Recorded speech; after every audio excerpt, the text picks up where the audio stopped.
aturannya beneran ada, dan mengikat.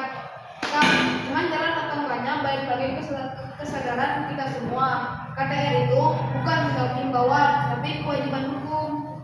Oke, jelasin dulu dong Kak, KTR itu sebenarnya apa sih secara hukum? Kawasan tanpa rokok itu ruang yang dinyatakan dilarang untuk kegiatan merokok, jualan rokok, iklan, dan promosi produk tembakau. Dasar hukumnya ada di UU Nomor 17 Tahun 2023 tentang Kesehatan Pasal 152. Terus diturunin ke Perda tiap daerah. Di Bandung misalnya ada Perda Nomor 11 Tahun 2019. Jadi kalau melanggar ada sanksinya. Tempat mana aja yang wajib jadi KTR? Ada 7 tempat wajib. 1. Fasilitas pelayanan kesehatan seperti rumah sakit, klinik, dan puskesmas. 2.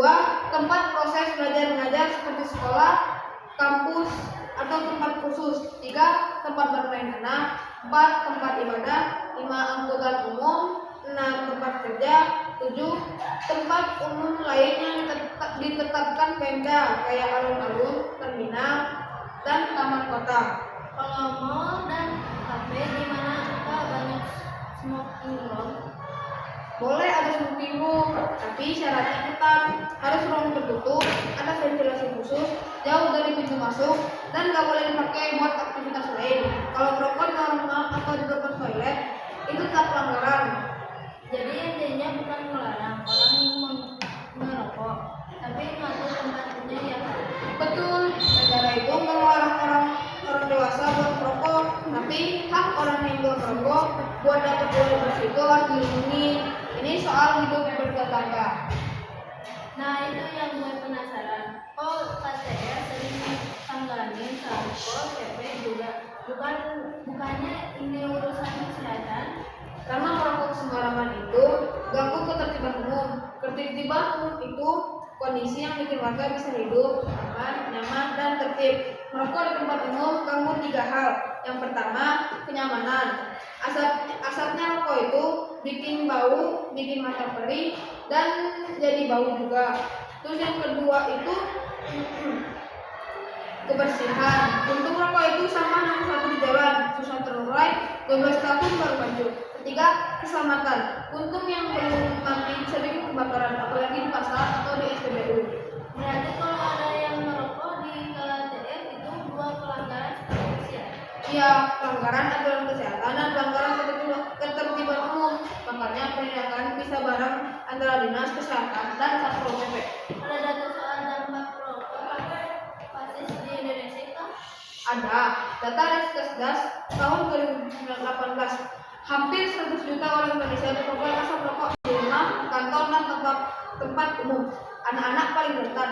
Rokok pasif risikonya sama kayak perokok aktif, kanker paru, penyakit jantung, stroke. Bedanya mereka nggak milih buat terpapar. Kalau aturannya udah jelas, kenapa masih banyak yang melanggar ya Kak? Ada 3 penyebab utama. Pertama, sosialisasi kurang. Banyak orang nggak tahu kalau di tempat itu ada denda. Yang kedua, penegakan hukum terbatas. Satpol PP nggak mungkin jaga 24 jam di semua titik. Yang ketiga, norma sosial. Di beberapa lingkungan, ngerokok itu dianggap wajar, bahkan keren. Terus sanksinya apa aja sih? Umumnya 3 tahap: teguran lisan, teguran tertulis, lalu denda administratif besar-besaran. Denda beda-beda. Jumlah denda itu berbeda-beda. Di Bandung, dendanya 50.000 sampai 5 juta.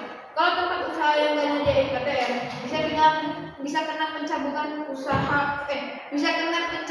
izin usaha. Denda 50.000 kayak nggak bikin ya Kak? Iya, makanya yang paling efektif itu tekan sosial. Kalau semua orang-orang yang bersuara, pelanggar jadi malu.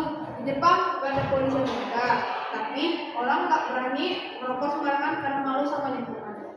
Tapi tegur orang suka ribut Kak, ada tips nggak biar aman? Untuk tegur orang ribut ya, kalau situasinya rawan jangan dilawan, catat lokasi, waktu, terus lapor ke pengelola tempat atau ke aplikasi. Lapor, orang kita itu ngingetin bukan jadi hakim, yang penting jangan diam, dan itu artinya setuju. Ada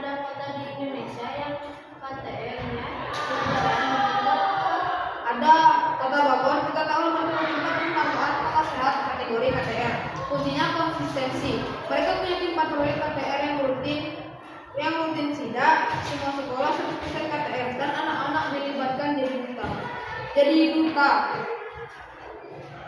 Surabaya juga bagus. Mereka bikin program kampung bebas asap rokok.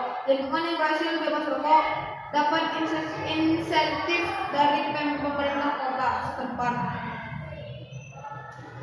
Wah, jadi ada yang juga ya, nggak cuma minuman.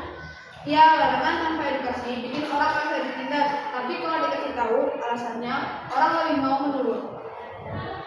Anak muda di sini apa? Besar banget, anak muda punya jangkauan di medsos. Bikin konten edukasi, meme, video pendek soal bahaya perokok pasif itu lebih nyampe daripada spanduk. Di Bandung, komunitas mahasiswa kesehatan bantu sosialisasi ke SMA. Efeknya kerasa, anak SMA jadi berani negur orang tuanya di rumah. Oke, kita bukan tanya jawab dari DN ya Kak. Pertama, rokok elektrik kan nggak ada asap. Bro, bisa saja. Gak boleh, perda terbaru udah masukin rokok elektronik. Yang keluar itu aerosol, tetap ada nikotin dan berbahaya. Jadi sama aja dilarang. Kedua, kalau gue merokok di mobil pribadi yang parkir di area KTR boleh aja. Kalau parkirnya masih di area KTR sih tetap gak boleh. Asapnya bisa keluar dan kena orang lain. Biasanya cari tempat khusus. Terakhir, KTR udah melanggar HAM perokokan. Enggak, hal itu ada batasnya. Akan merokok berhenti ketika mulai ganggu hak orang lain buat bernafas bersih. Jadi prinsip hukum yang berlaku di mana-mana. Oke Kak, Aika teman-teman dong pesan 1 menit buat pendengaran. Kawasan tanpa rokok itu soal menghargai orang lain. Kita nggak minta orang berhenti merokok sekarang juga, tapi minta tolong merokoklah di tempatnya.